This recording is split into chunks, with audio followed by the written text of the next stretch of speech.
I can honestly say that in all my years as a Second Amendment rights advocate, I've never seen a group of people pimp a tragedy like President Obama, Hillary Clinton, and the anti-gun Avengers pimp the tragedy that happened in Orlando. Some sexually confused, wife-beating, homophobic, radical Islamic terrorist guns down 49 people based on a prepubescent, radicalized version of a religion he learned on the damn internet. Tells him that gay people deserve to die, and all we're talking about in order to figure out a way to stop this is an assault weapons ban?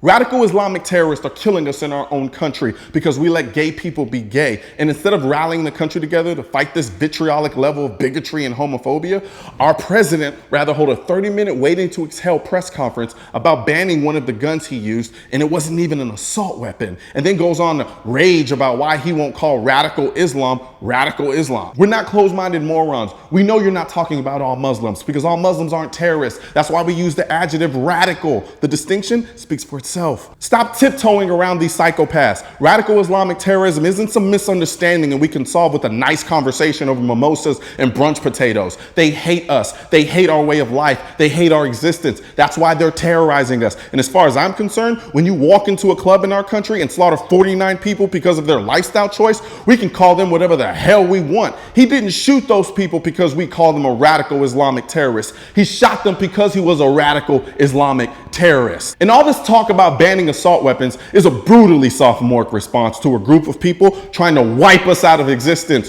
When are we going to realize we can't ban our way to safety? It's the shit middle school girls do. They banned everything in Paris, and I mean everything, and terrorists shot it up with actual machine guns. We're acting like this guy exploited a loophole to get his guns. He was the poster child of gun control. Not only did he get his guns legally, he had 2 extensive background checks, a medical evaluation that certified he had no condition that would preclude him from performing duties in an armed capacity, had to register proof of identity, citizenship, and fingerprints.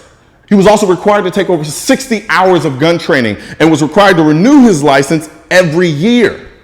He was also questioned several times by the FBI, where they determined he could not be verified as a threat worthy of further action. And therefore, they took his name off of the terror watch list, which, whenever you try to buy a gun and your name is on the terror watch list, the FBI knows about it instantly. This guy personified the gun control measures that the Hell Hydra gun control advocates are proposing.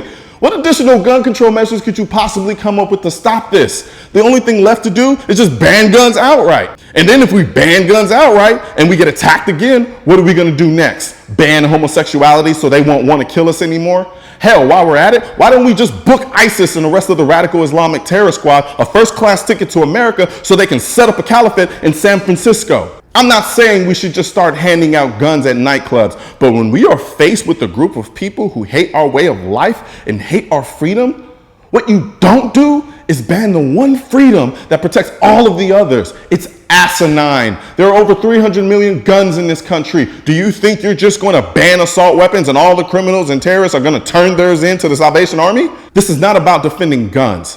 This is about defending our freedom and right to life. Every time I saw Strand and Thomas go in for a kiss on the Fear of the Walking Dead, I turned my head away like a 5-year-old. I don't live the lifestyle. And yes, some of it makes me childishly uncomfortable, but you damn sure better believe I'll use my Second Amendment right to defend their freedom to live their life however they choose. There is a terror problem in this country, and trying to solve it with gun control is like putting a no terrorists allowed sign on the Statue of Liberty. If you wouldn't burn your house down when someone broke into it to rob you of your possessions, why are you trying to set fire to our Bill of Rights and Constitution when radical Islamic terrorists are trying to rob us of our freedom?